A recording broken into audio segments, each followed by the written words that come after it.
I'm going to read this for you. This is from Fringe. Fact: the New World Order doesn't want you to smoke because tobacco helps clean your lungs of the mind-numbing chemicals they pump into the air. This is why smoking cigarettes is constantly bashed in the media, yet smoking weed, that's street slang for marijuana, is constantly praised. Weed is constantly pushed in films and music as being cool, fun, and harmless. It was only kept illegal because it helped spread it around.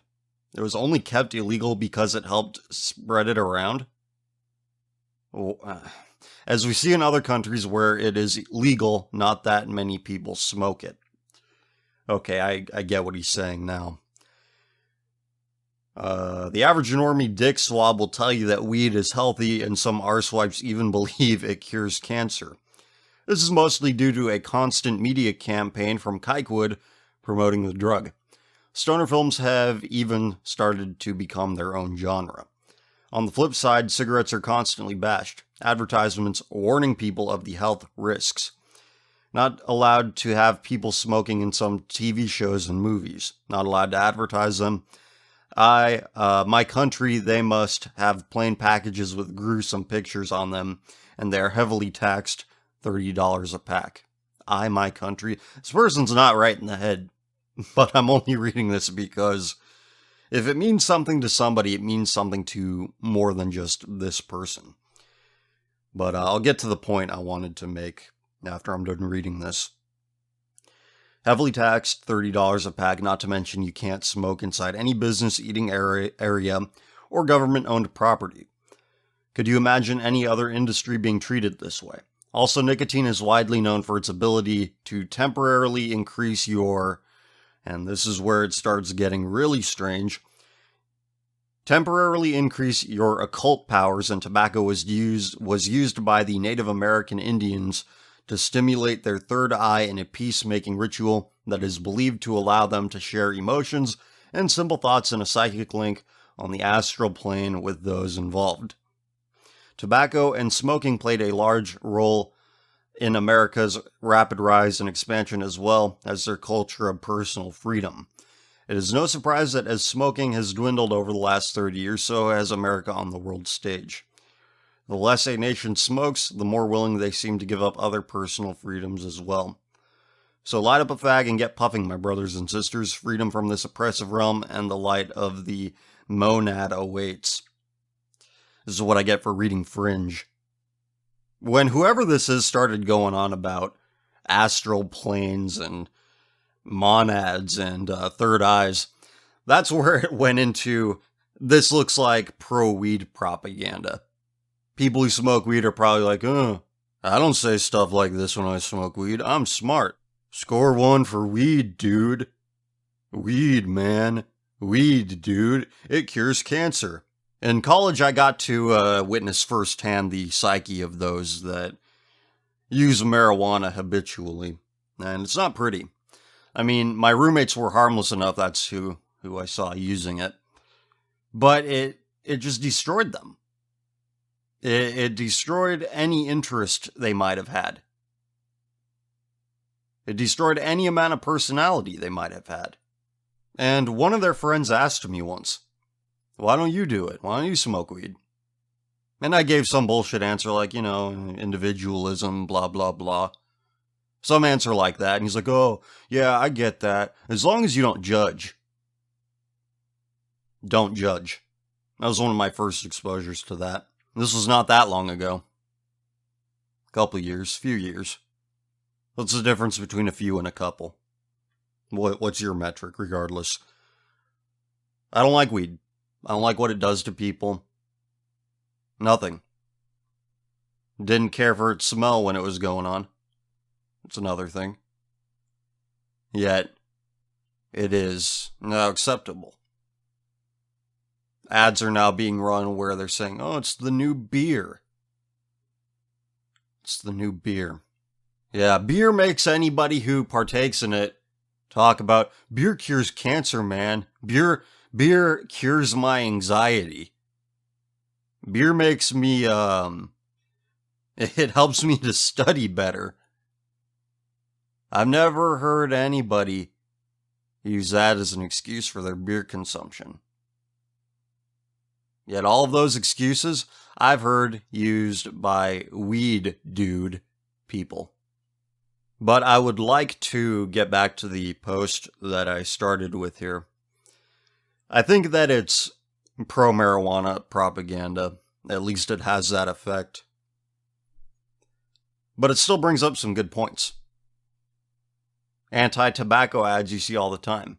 And they say stuff like, oh, we've decreased smoking by X percentage points. But there's still more work to do. Like, oh, look, hookah and wrappers or whatever, like what you use to roll your own cigarettes. And I'm thinking to myself, wait, weed. Why aren't you attacking weed? Why?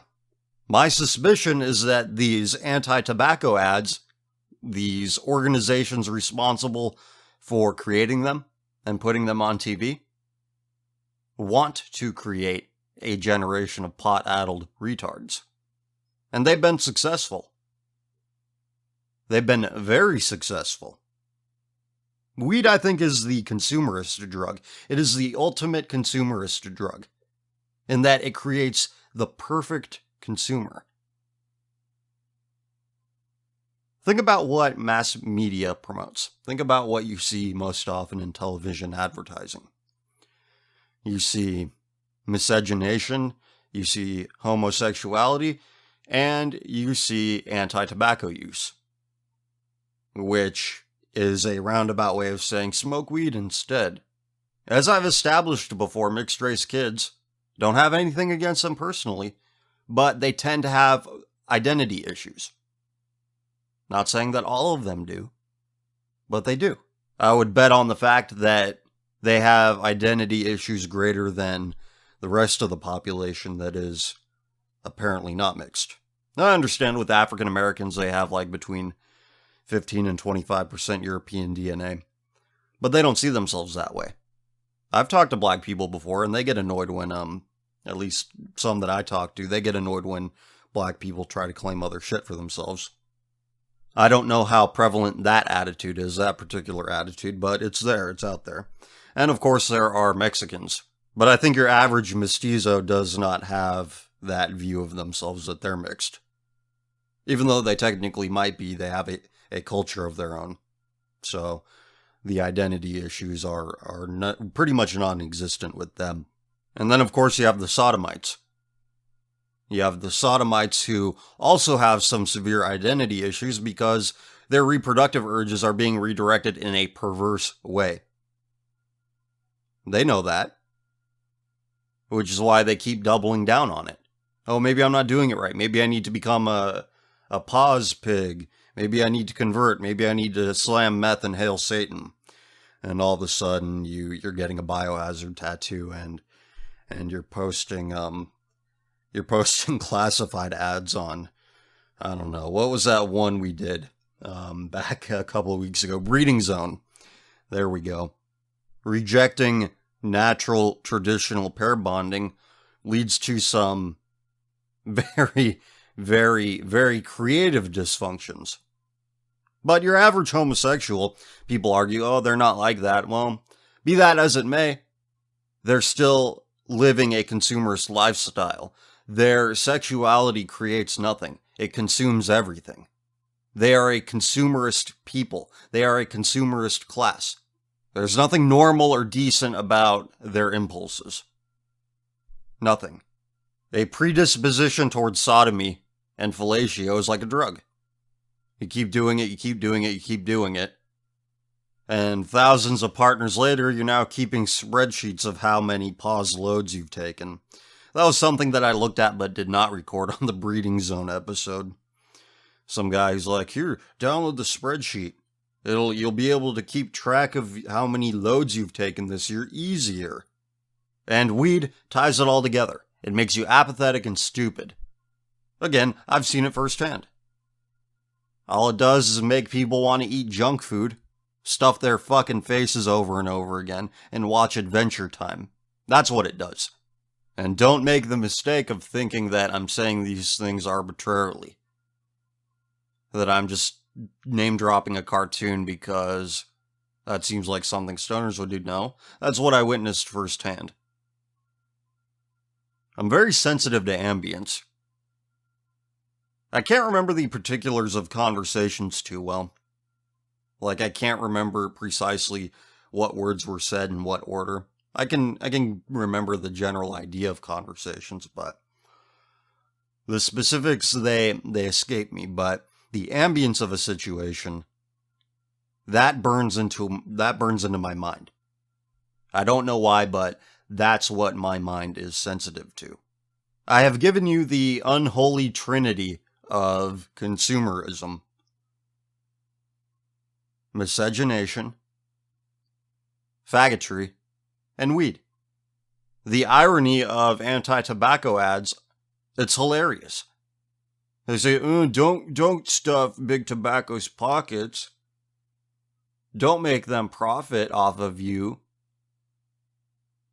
Yet they leave this void in the imagination where weed takes over.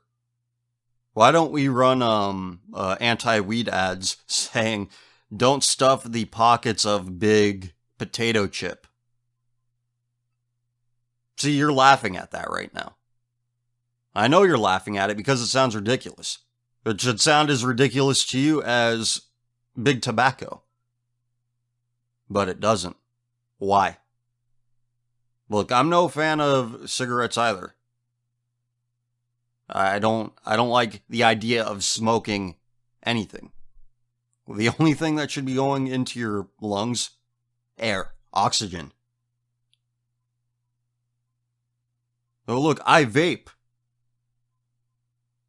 It's so much healthier. Yeah, those chemicals you're putting into your lungs, that'll do you good. Don't worry about it. Look, my vape juice is creme brulee flavored. E-cigarettes. Is that the same thing? I don't know. Why do people want to suck on stuff? Why do people want things to go into their lungs and do whatever? How is it relaxing? I don't get it. But weed, it creates the ultimate consumer. I will read again from this. Something else that stuck out to me. Tobacco and smoking played a large role in America's rapid rise and expansion, as well as their culture of personal freedom. It is no surprise that as smoking has dwindled over the last 30 years, so has America on the world stage. The less a nation smokes, the more willing they seem to give up other personal freedoms as well. I actually disagree with that. You talk to your average person, they think that we've never been freer. They think that abortions and faggotry are the pinnacles of liberty. Lulberty. I think your average young person now views faggotry and abortion, butt fucking and baby killing, as very American. The most American thing you can be, because liberty, lulberty. Liberty is very important because you can be a faggot with it. Yeah, how did we ever live without that? They don't care that abortion is a gruesome, horrifying act. They don't care that faggots are some of the biggest megalomaniacs on the planet. They don't. And look at the acts in and of themselves. They think being a slave to vice, that's liberty. That's freedom. And nobody realizes the irony. That they orient their lives around this habit, this ritual. The rituals of cum and how you get it. The ritual of baby dismemberment. But that's freedom. That's freedom to the average person. So maybe this person in a roundabout way has a point. The decline of smoking equals the decline of true personal freedom. Even though I suspect that they would not define it as, not being a slave to your vices. Being that smoking is a vice. You ever hear, I'm not addicted. I can quit anytime I want. Okay, do it now. Well, I don't want to quit right now. And doing something and getting diminishing returns from it, that's also addiction. That is also addiction. And contrary to popular belief, this kind of stuff does affect you. People deny the intangible every day because they don't know how to look for it. Let's say your son is a weed-addicted faggot who leads a shameful life. Let's say you're a father and you have that for a son. Your son, your flesh and blood. The extension of you. The one bit of fleeting immortality you have. Potential immortality. Not really if your son's a faggot. But regardless, is proof that you continued your legacy.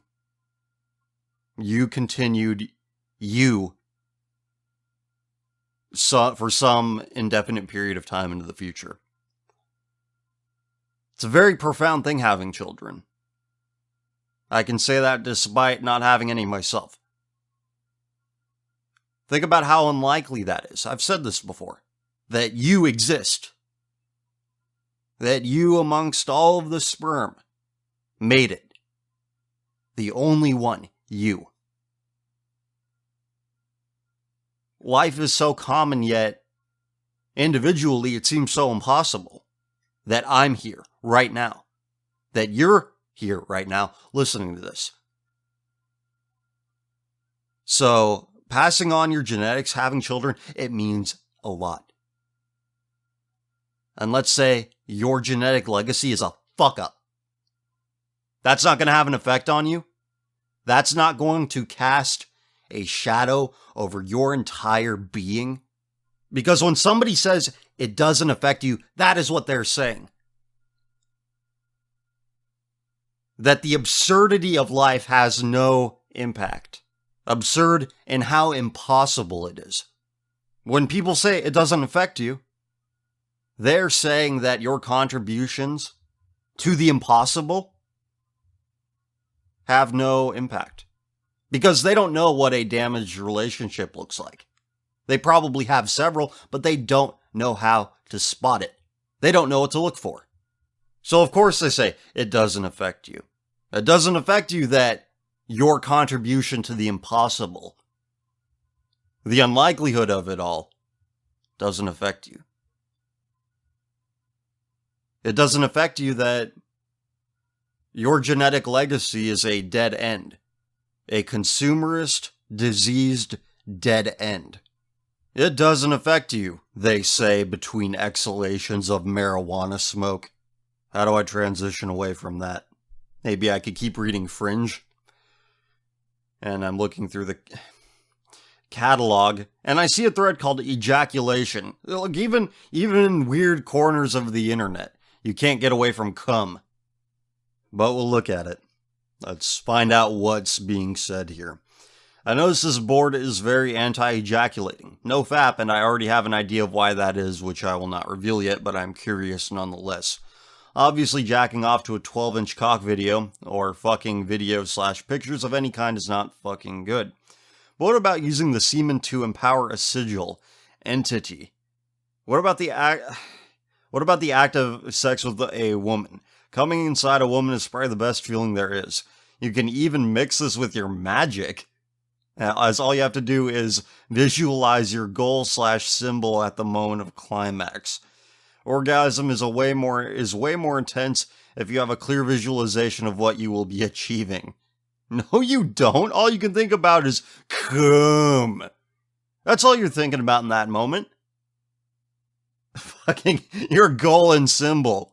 No, your only goal and symbol, the only thing that is possible in that moment is procreate. Pass on my fucked up genetics. Some of this celibate cut your balls off shit reeks of Judaic-Christian beliefs. The Bible says go forth and multiply. It says get married, go forth and multiply.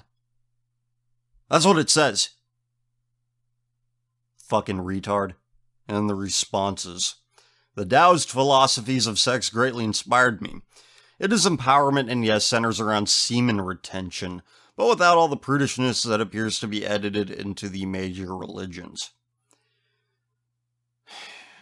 The Tao say sex is for salvation first, reproduction second. Oh, that might explain the prevalent attitudes towards it nowadays. I don't even know what Taoist means.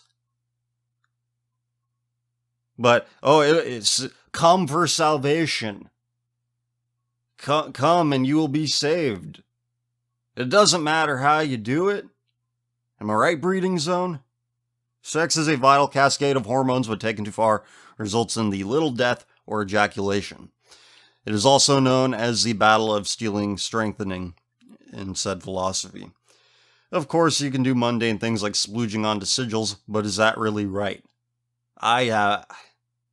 Who are these people? Where are they coming from? And later in the thread, they're talking about where can I learn more about astral sex and Taoist sex / ejaculation? Any book recommendations? And now they're talking about the morality of fapping without coming. And what about astral sex? Can I fuck a fairy / alien cutie in the astral and be healthy? Never projected before, but I want to soon. I'm a virgin in real life. What the hell? And here's another thread. Bisexual master race. What did I say about faggot megalomania? It says, heteromales are the biggest faggots. The multitude of dick measuring contests, the omnipresent compensatory mechanisms, the insecurity, the barely restrained sexual rage. They love to watch other males' dicks at work in pornography. Cream shot pies, facials, and tit shots are all the rage among them. They love to watch other males orgasm.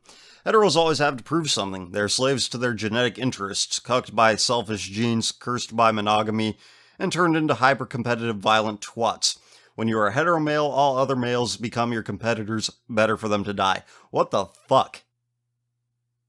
That just goes to show you how they view humanity. I'd rather, you know what? I'd rather view other males as my competitors than something to empty my balls into. We know all about where that leads you. We read that Jack Donovan post.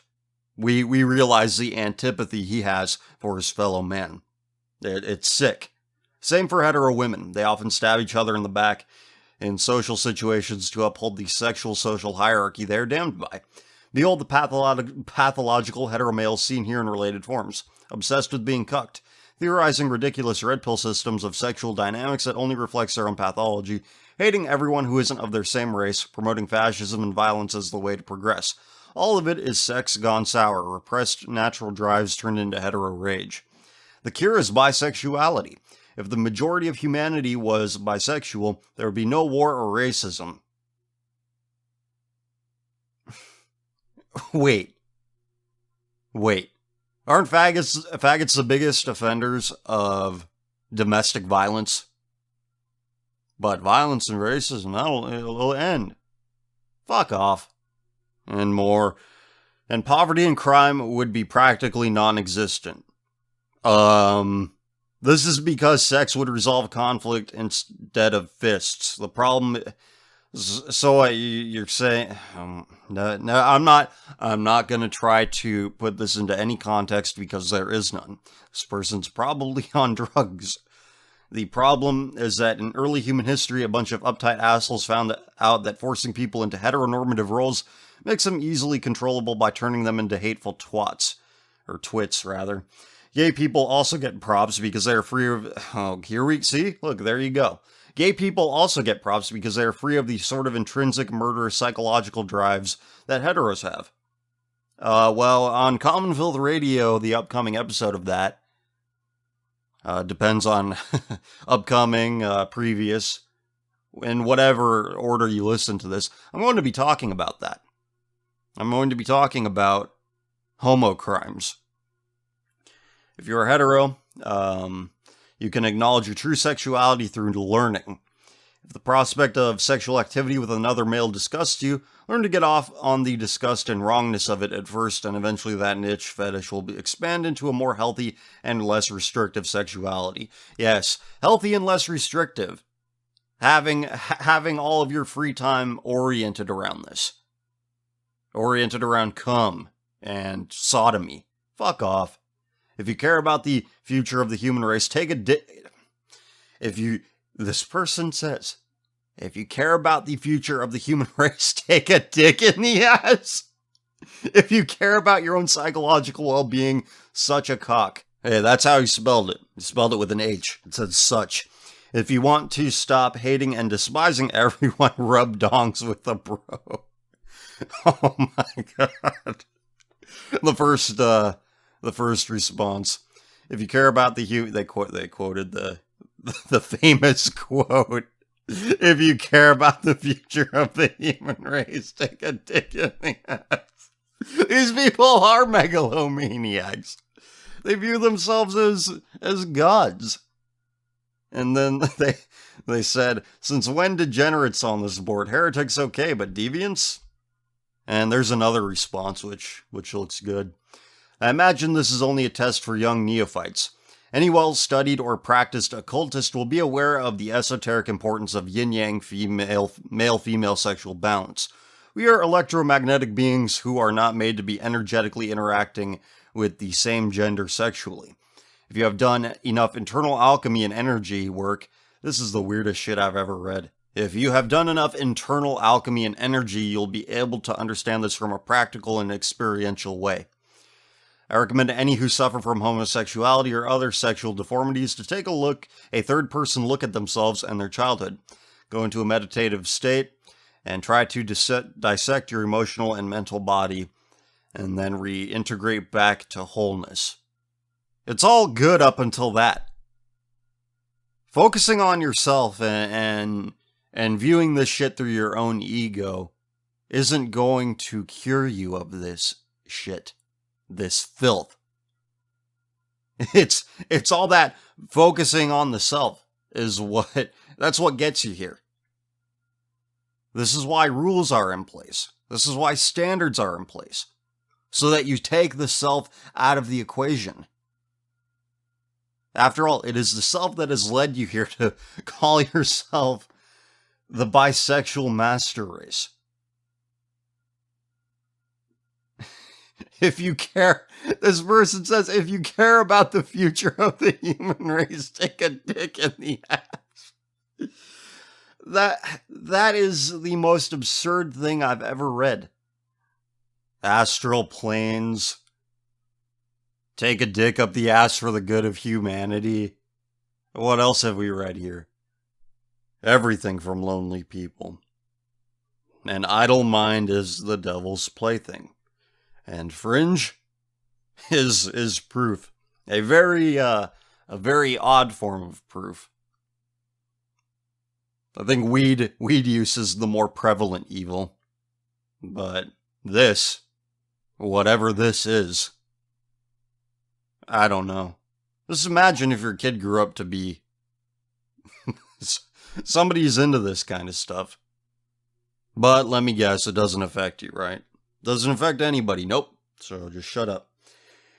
I think that should just about do it. As always, thank you very much for listening. Thank you for supporting what I do. Thank you for your continued support. It would not be possible without you, and you've heard that probably from public television shows. And you should feel right in viewing them with some cynicism, but when I say it, it is the truth. I'm not backed by anybody. I am not part of some grander scheme. I am not attached to any organization. There is no filter between me and this microphone. None. It is all possible thanks to you, and from the bottom of my heart, I thank you. You take care of yourselves, be good to each other, talk to you later.